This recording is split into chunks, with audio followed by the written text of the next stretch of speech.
মৰিয়নিত নকছাৰীত পিঞ্জৰাবদ্ধ হ'ল বনৰ ৰজা। নকছাৰীৰ ভেলাগুৰি চাহ বাগিচাত দেওবাৰে পিঞ্জৰাবদ্ধ হয় এটা নাহৰ ফুটুকী বাঘ। কিছুদিনৰ পৰা এই বাঘটোৱে অঞ্চলটোত গৰু ছাগলী আদি মাৰি সন্ত্ৰাসৰ সৃষ্টি কৰি আহিছিল। বহুবাৰ এই বাঘটো বাগিচাৰ কাম কৰা লোকসকলেও প্ৰত্যক্ষ কৰিছে। বাগিচাৰ ৰাইজে বন বিভাগক বিষয়টো অৱগত কৰাত শনিবাৰে এটা পিঞ্জৰা আনি দিয়ে।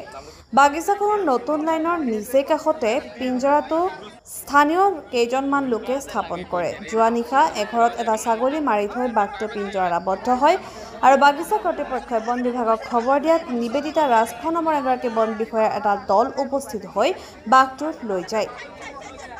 স্থানীয় ৰাইজ আৰু আমাৰ সাংবাদিকে বাঘটো কলৈ নিব, চিকিৎসা কৰিব নেকি আৰু স্থানীয় বহু লোকৰ গৰু ছাগলী আদি মৰা ক্ষতিপূৰণ দিব নেকি, এনেবিলাক প্ৰশ্ন সোধাত নিবেদিতা ৰাজখোৱা নামৰ বন বিষয়াগৰাকীয়ে উত্তৰ দিয়াৰ বিপৰীতে প্ৰতিশোধ লোৱাৰ মনোভাৱেৰে আমাৰ সাংবাদিককহে ফটো মাৰে।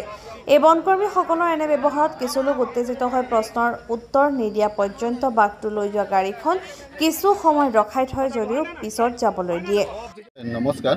আজি ৰাতি প্ৰায় 10:30 মান বজাত আমাৰ ভেলাগুৰি চাহ বাগিচাৰ নতুন লাইনৰ সমীপত বন বিভাগে পাতি থোৱা এটা পিঞ্জৰাত এটা প্ৰাপ্তবয়স্ক বাঘিনী এজনী পিঞ্জৰাবদ্ধ হয় আৰু বন বিভাগৰ লোক এইটো আহি পেলাই বাঘটোক উদ্ধাৰ কৰি লৈ যায়।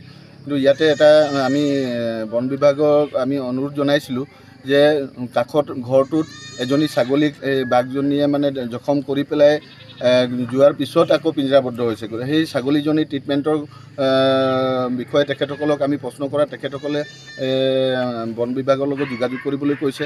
কিন্তু তেখেতসকলক আমি কৈছোঁ যে হায়াৰ অথৰিটিক আমি ইয়াত তেখেতসকলে মানে তাৎক্ষণিকভাৱে কিবা ৰিলিফ দিব পাৰে নেকি, সেইটো কথাত তেখেতসকলে আমাৰ কোনো অথৰিটি নাই, আমি এনেধৰণৰ আমাৰ কোনো ব্যৱস্থা নাই বুলি আমাক জনাইছে।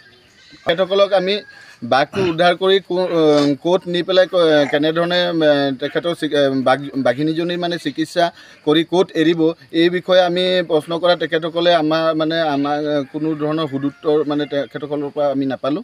এইটো বৰ দুৰ্ভাগ্যজনক কথা।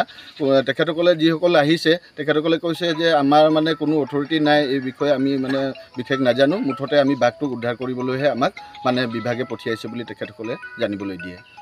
5 দিন ভিতৰত লাগিলে আৰু মই ছাগলী প্ৰত্যেক দিনাখন ময়ে টোপ দি আছিলোঁ আৰু আজি যেনিবা পিঞ্জৰাত বাঘিনী এজন আবদ্ধ হ'ল।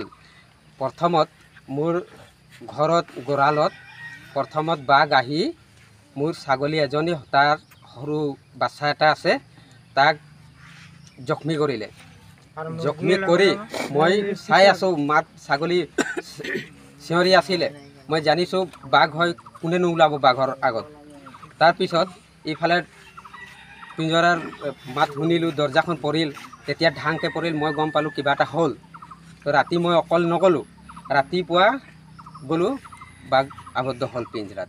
তাৰপিছত আমাৰ এই বাগিচাৰ ৱেলফেয়াৰ ছাৰ আছে, তেওঁ ফোন কৰিলে ফৰেষ্ট ডিপাৰ্টমেণ্টৰ মানুহ আহি ইয়াত মানে পিঞ্জৰা বাঘটোক লগে লগে গাড়ীত উঠাই লৈ যাব বিচাৰিছে।